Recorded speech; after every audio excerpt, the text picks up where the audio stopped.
1월 2일 금요일 새벽입니다. 오늘 같이 기도하실 말씀은 민수기 29장 1절에서 11절까지 말씀입니다.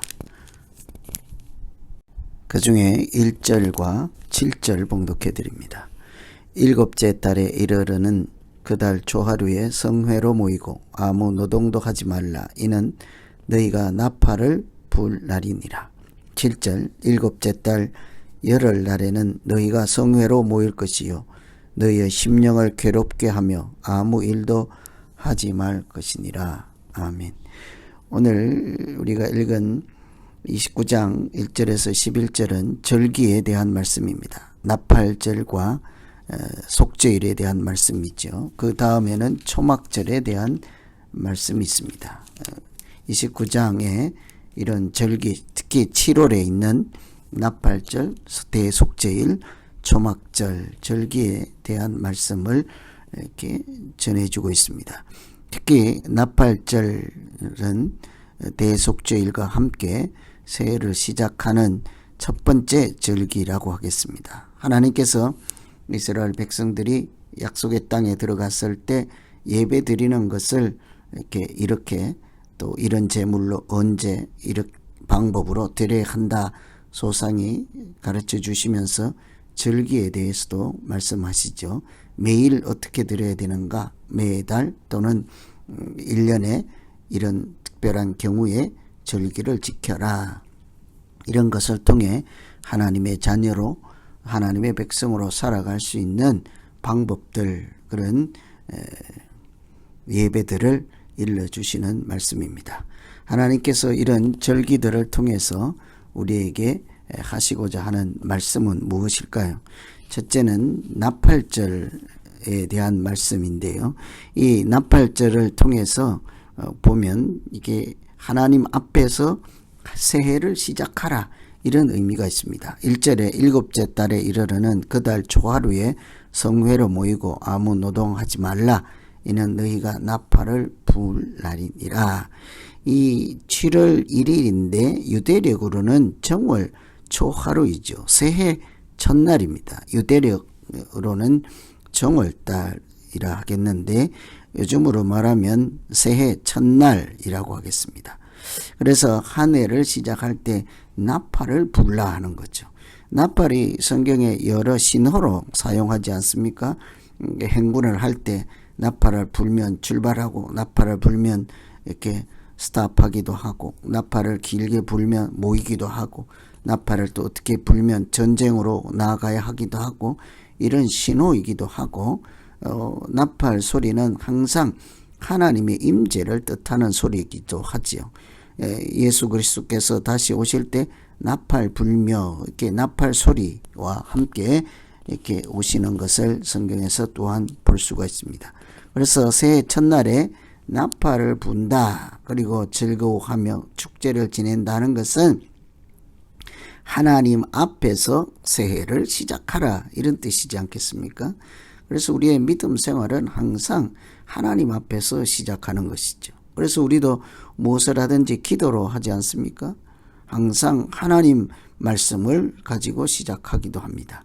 찬양을 함으로, 기도를 함으로, 나팔을 부는 것으로 하나님 앞에서 한다, 하나님과 더불어 출발한다, 이런 의미를 갖고 있죠. 새해 첫날 새벽 기도입니다. 이렇게 우리가 올 한 해 새벽을 깨우며 기도할 때 항상 오늘 첫 시간, 하루의 첫 시간도 하나님과 함께 출발하기를 원합니다. 하나님께서 우리와 함께 해 주십시오, 이런 뜻으로 나팔을 부는 그런 의미가 있겠습니다. 오늘 뿐만 아니라 매일 또 때때로 절기에 하나님의 임재하심을 구하고 은혜를 구하고, 그럴 때마다 하나님께서 우리 가운데 찾아오시고 또 인도해 주시는 그런 믿음 생활이 되기를 기원합니다.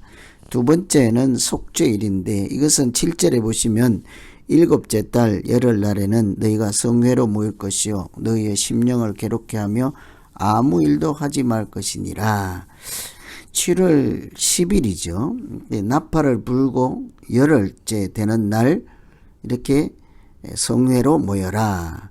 앞에도 초하루에 성회로 모여라, 예배를 드리라는 것이죠.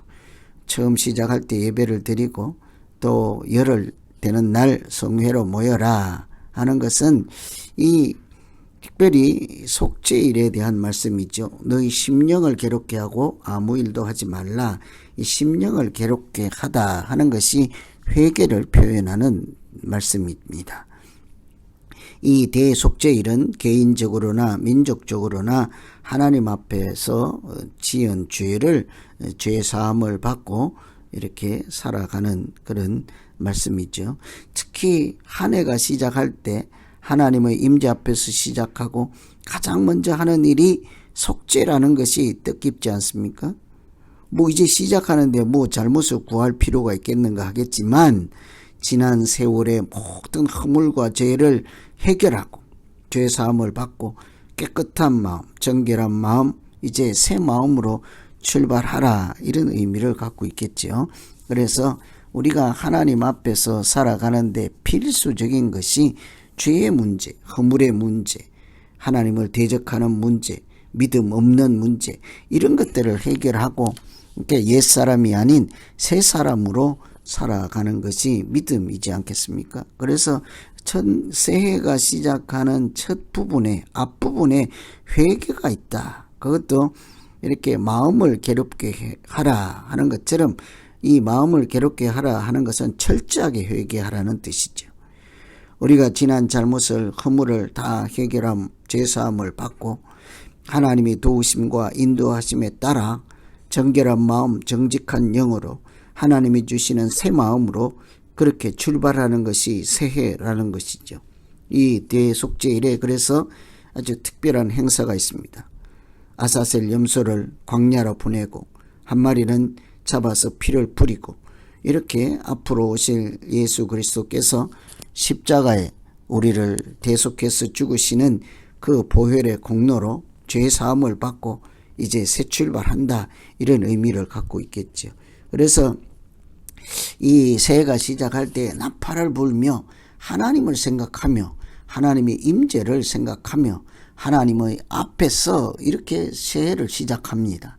그리고는 가장 먼저 자기를 살피고 자기 마음을 괴롭게 해서 자기 마음을 살펴서 내 안에 거룩한 영이 함께 하시고 또 지은 죄나 허물들을 다 이렇게 죄 사함을 받고 속죄하고 정결하게 하고 이렇게 새 출발하는 의미가 있는 것을 볼 수 있죠.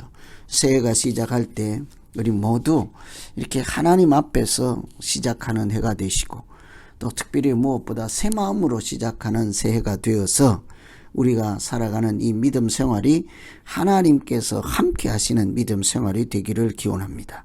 하나님께서 인도하시는 믿음 생활이 되기를 또한 기원합니다. 그래서 하나님께서 동행하시고 도우시고 은혜를 베풀어 주시는 하나님과 동떨어진 아니라 하나님께서 우리 가운데 함께 하시는 모두가 되시고 한 해가 되시기를 기원합니다. 기도하겠습니다.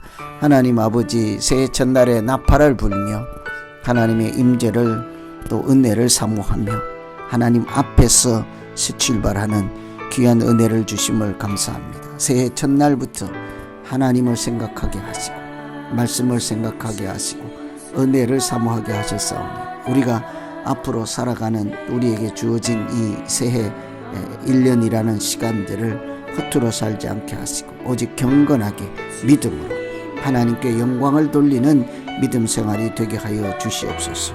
먹든지 마시든지 무엇을 하든지 먼저 그의 나라와 의를 구하라 하신 말씀을 이렇게 기억하며 세상 사람들처럼 새 속에 물들지 않게 하시고 그냥 자기가 좋아하는 것들 취미생활 하는 것에만 몰두해서 마치 이렇게 인생을 다 빼앗기는 그런 어리석은 삶이 되지 않도록 우리 가운데 말씀이 충만케 하시고 기도와 은혜가 충만케 하시고 사명이 충만케 하시고 세상 사람들과 다른 차원의 삶을 살아갈 수 있도록 인도하여 주시옵소서. 하나님께서도 올 한 해 우리 가운데 동행하시고 함께하여 주시기 원하옵고 예수님 이름으로 기도하옵나이다. 아멘.